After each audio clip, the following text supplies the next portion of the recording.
Hello, I'm Dr. Louise, and this is Dr. Louise Thinks, a channel dedicated to helping everyday folks connect with the healing power of philosophy. Today, let's talk about mistakes. Now, usually mistakes are something we are taught to avoid. After all, if we were just perfect, wouldn't things be better? But here at Dr. Louise Thinks, we aren't afraid to question the norm. So let's get into it. It's inevitable as we attempt to be good humans in this world that we're gonna mess it up. Human beings are finite creatures. We don't have perfect knowledge of the past, the future, or even the present.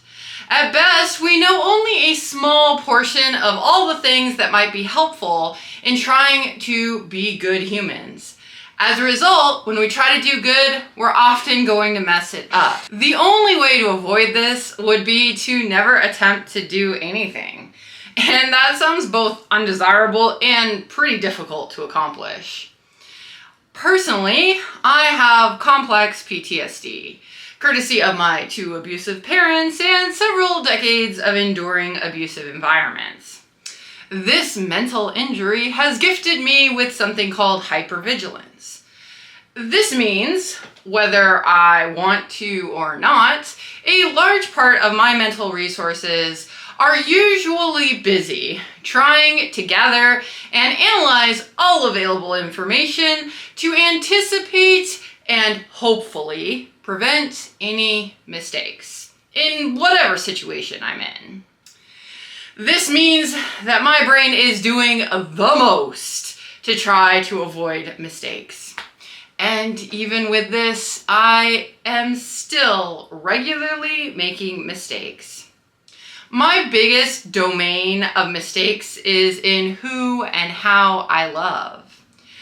I make mistakes in that department almost every step of the way.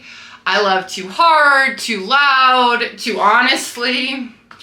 Especially given my record, which is no small contributor to the cause of those decades of abuse. I ought to be cautious, and I just can't seem to be. When I feel a genuine connection with someone, I go foolishly into the night, even when I ought to know better. So, as finite human beings, we are mistake prone. Even with the power of hypervigilance, a particular brain adaptation specifically developed to help avoid mistakes, it still happens. Perhaps your mistake domain is different than mine, but whatever and however you make mistakes, we need to ask ourselves a question. How do you know when making a mistake was worth it or is worth it? Now, not all mistakes are created equal. Some mistakes are better than others. Sometimes a mistake is good because of the unintended outcomes of that mistake. Other times, the mistake might be important because of the meaning you ascribe to it. Other times, mistakes may be worth it simply because you got to do what you wanted, even if it didn't really work out. For me, I know a mistake was worth it when I either helped someone or I helped myself.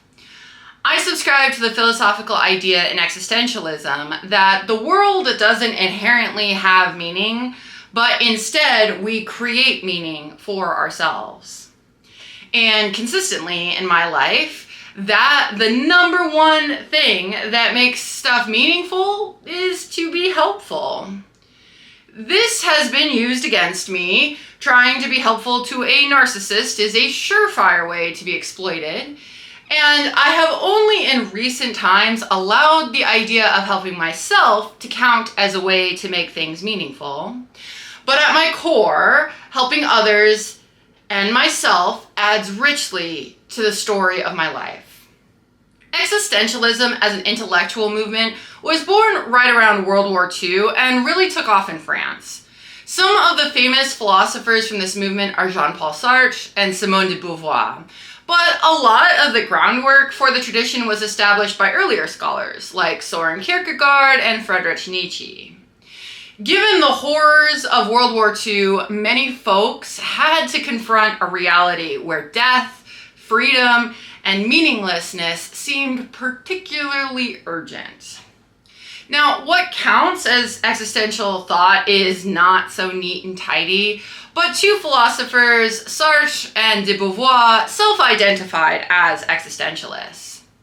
In Sky Cleary's book, How to Be Authentic, Simone de Beauvoir and the Quest for Fulfillment, she highlights some of the ways existential philosophy can help us figure out when mistakes might be useful. She says, to be human is to transcend the facts of our existence through our actions to create meaning. Here, the most human thing we can do is to move past the given or unchosen facts of our lives, including our parents, the bodies and brains we're born with, other people, and where we exist in relation to others, and instead focus on creating meaning. One of the core ideas of existential thought is existence precedes essence. According to Sky Cleary, this means that we are cast into the world and then each of us must figure out who we will become. So activities that help us transcend the facts of our lives, create meaning, and ultimately help us figure out who we are worthwhile. And if mistakes don't make the bill, I don't know what does. Mistakes are evidence that we are out there doing stuff in the world. We are attempting, even if unsuccessfully, to figure out who we will become. Mistakes are opportunities to move beyond the unchanged facts of our lives and be truly human. Yes, mistakes have problems, including sometimes hurting others, but that doesn't mean they are all bad. How will we truly figure out who we are becoming if we don't try some stuff and get it wrong?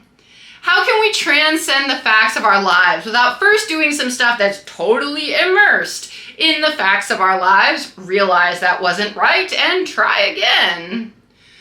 When I'm trying to decide whether to do something that has a good chance of being a mistake, I check in with how this action will add meaning to my life.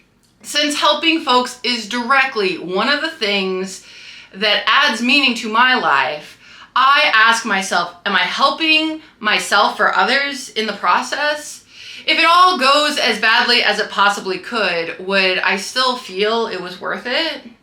When I can answer yes to these things, I will go boldly toward the mistakes that call me. Mistakes get a bad reputation. In a world that values perfection and constantly trying to do things perfectly, we are socialized to believe all mistakes are to be avoided at all costs. I think the wiser way is to expect mistakes, recognize that they are inevitable, and shift our focus from avoidance to curiosity. Consider how your past and future mistakes might enrich the story of your life. And don't let your fears stop you from living.